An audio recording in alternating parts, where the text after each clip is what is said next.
If it were light out, I would ask you all to look out this window, because just down the street, a new swath of suburban housing is being built.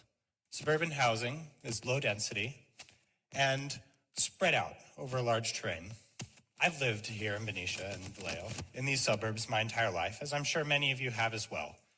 It's just part of living, like fast fashion almost. It's just there. Now, what's wrong with it? What is the suburban problem? Let's start with taxes. Everybody loves taxes, right? Now, let's say we have X amount of people living in a small area paying taxes. These taxes are going to fund the roads, the piping for water, the wires for electricity, all of the infrastructure. Now, if you take these people and you spread them out over a larger area, these same people are funding more roads between the houses, more pipes between the houses, more wires for electricity. The taxes that they pay do not catch up. So suburbs become a drain on the economy of the cities they're in. In Benicia, where I live, anywhere that is not on First Street is dilapidated as far as roads go. There's a road right next to my house that has bumps that reach literally 8 inches off of the surface of the street. And what did the city do? They took a paintbrush and they drew a line over it.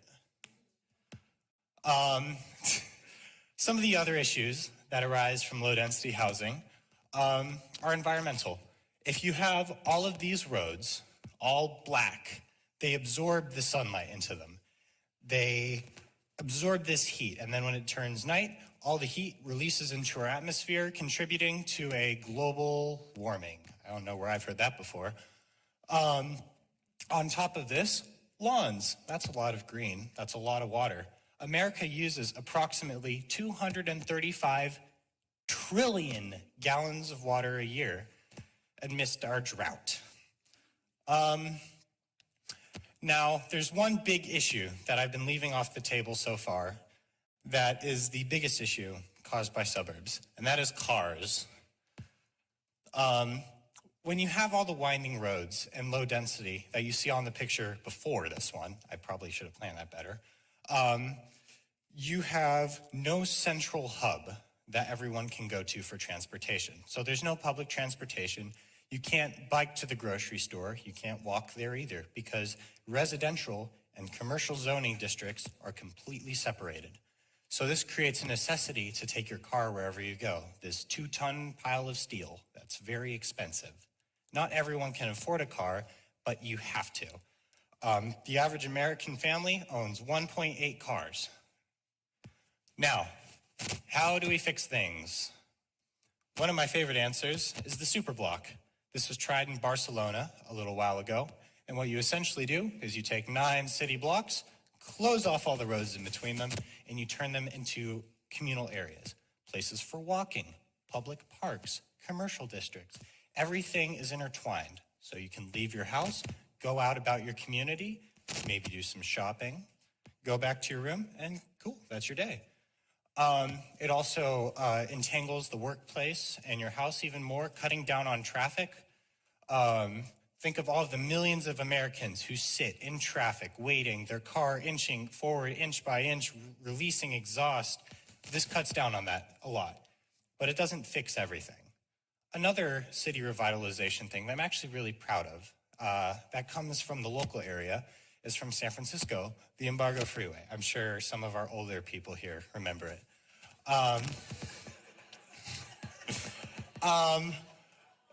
We tore it down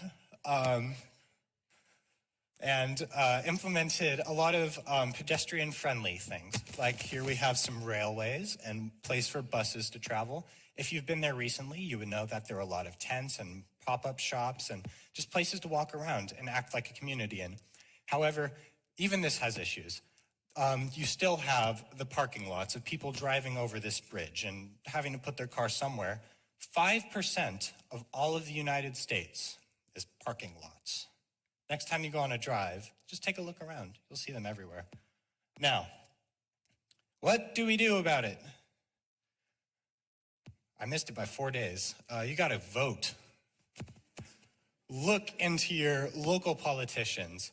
Look for ones who are willing to not just fund infrastructure, but fund upgrading our infrastructure, looking into reliable ways to keep our communities getting better. We can't just maintain the status quo that we have today because we will all die. I don't want to die. I don't want our kids to die. So please, do your own research. Vote. Look for propositions. Vote.